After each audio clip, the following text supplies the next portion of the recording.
Hey guys, Mason here, and today we are going to be repairing this rare Game Boy Pocket.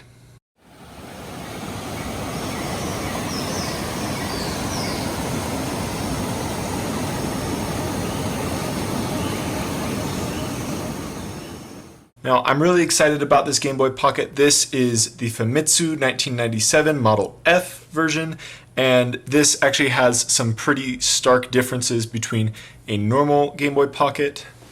If you look right here, this is a normal clear Game Boy Pocket right here, and as you can see, it has different decals for the A and B button as well as the start and select.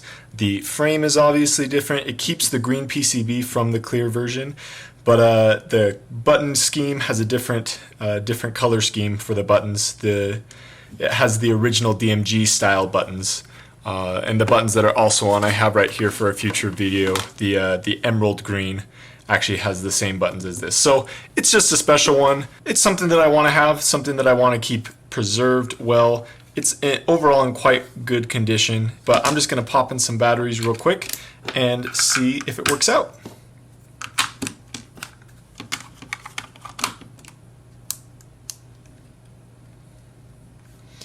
All right, and I have the contrast turned all the way up here, and as you can see, nothing.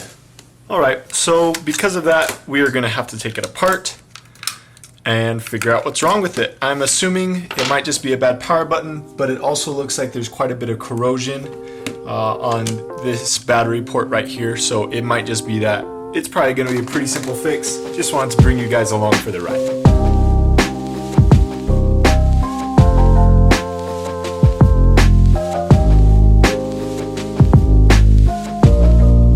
Now, if you look right here, you can see this blue residue. That is in fact battery corrosion. So we'll need to use some vinegar right here in order to clean that out.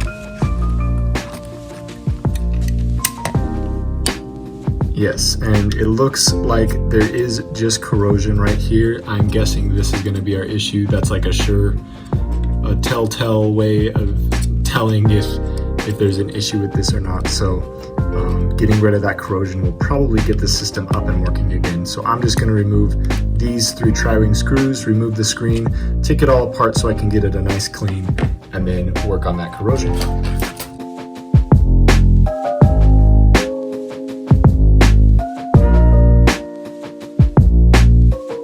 Now, real quick, I do just want to note that this is a very special PCB. The motherboard on this is all completely green. Normally it'll be green up here, and then it will have like this lighter color right here. So the fact that this is all green makes it look really cool in the see-through shell. You can see, like I said before, this one also has a similar see-through shell, but it's not the special edition. So that's why we're focusing on bringing this one back to life. It looks like everything on this is quite nice. I will just be going over all of it with isopropyl alcohol, but the speaker looks like it will be working. It looks like it's in very tip-top shape, and considering that I got this for $17, I mean, these can go for over $100 sometimes, depending on who's selling them and when they're selling it. So this is exciting, definitely one I'm excited to have in the collection.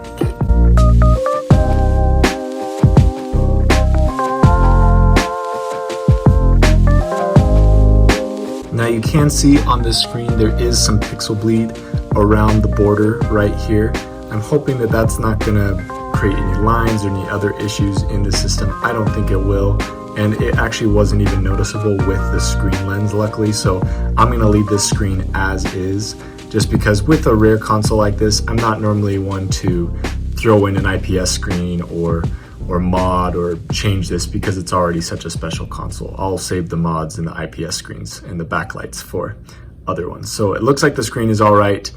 This pixel bleed, there isn't really any way to fix that I know of. If you happen to know how to fix pixel bleed, especially when it's right in the middle of the screen, let me know, because I have a lot of screens that need some help. So yeah. Now moving on to the corrosion. As you can see right here, there's still that corrosion. That seems to be the biggest issue with this console. So the way that I handle that is I have right here some distilled white vinegar. You can use apple vinegar, rice, really any sort of vinegar will work with this. And I'm just gonna get a little Q-tip, dip it in there, and I'm just gonna let this soak over there. And you can see right there, it's bubbling up, the corrosion. So that's how you know that this actually is corrosion, not bubble gum or something else in there. And it's just gonna bubble and fizz away. So I'm just letting it soak right now. And then afterwards I'll come in with a toothbrush and brush it all away.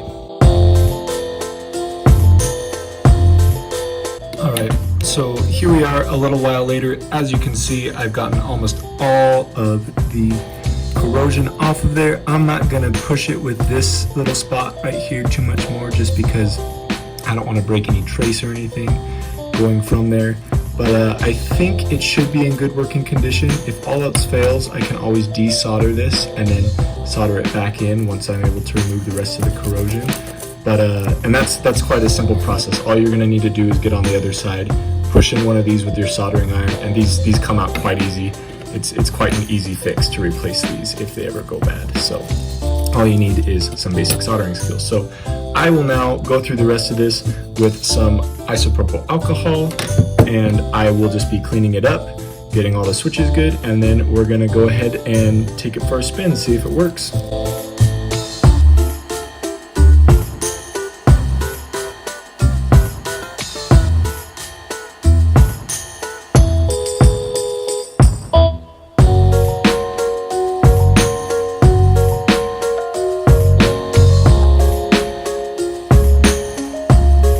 As you can see, the screen lens did end up popping right off, so I will be reattaching that with some glue, but only after I've been able to buff this out and get it looking really nice.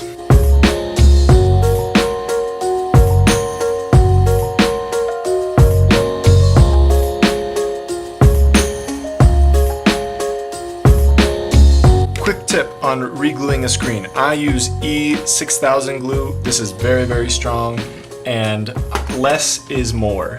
I actually probably used a little bit too much just now, but it doesn't look like it's oozing out of the sides.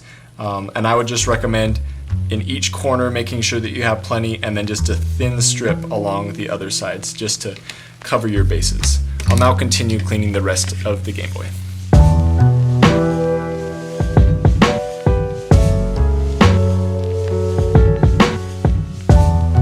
Okay, so to better diagnose this, once again, I am using my multimeter on continuity mode.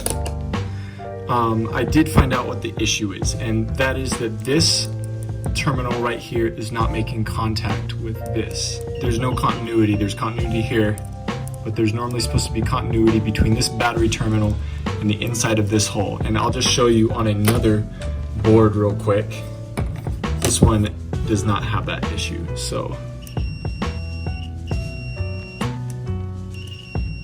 can see that right there, there is in fact continuity. So it looks like the biggest difference is right here, right around here, there is a trace. So this right here is causing, there's this loop right here, and this green, I'm assuming, is the trace that has been damaged, because if you look at this right here, side by side with this one, you can see that the biggest difference between these two is that this is a continuous loop right here that's able to be made that allows for that continuity to occur.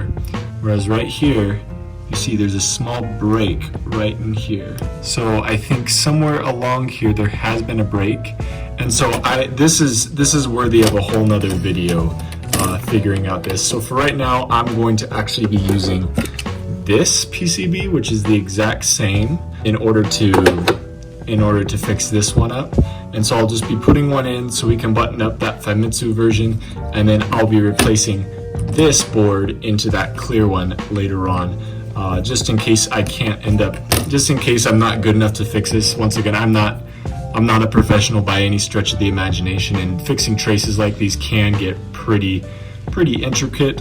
I do need to get a little bit more flux for my soldering iron. That's why I'm not doing it today, but in a future video we can revisit this and I will show you how to fix these traces. It's a little bit of an involved process, but nothing you can't do if you practice enough. So we'll practice together and we'll get it done. For now, I am going to just be putting this all back together.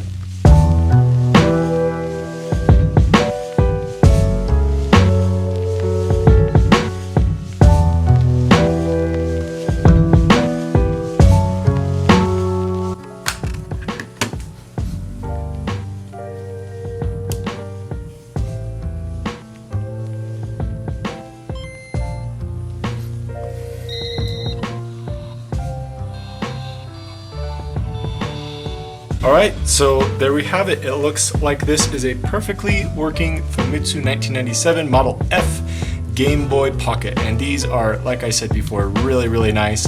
I'll have to check on eBay, and I'll put in the description how much these are selling for on eBay, but I'm hoping that this is actually worth quite a bit. I don't think I'm going to be selling it anytime soon, though. I think it's going to go into the collection. But anyways, I hope you really enjoyed this video. If you like this stuff, please subscribe to this channel, give this video a like, and let me know in the comments what you'd like to see more of. Have a great day.